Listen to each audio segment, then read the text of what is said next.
Dobrý den, tady Eva Toblingová. Radku, nevolám nevhod, můžeme mluvit? Dobrý den, prosím vás, já se moc omlouvám, já ty utýrky vůbec nestíhám. Šlo by to přesunout až na 18. hodinu?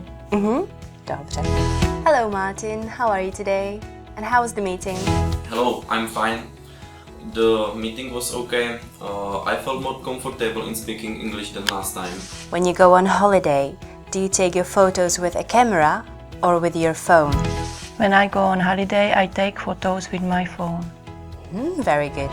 Would you rather visit the doctor or the dentist? I would rather visit doctor. Would you rather eat broccoli or carrots? I would rather eat carrot.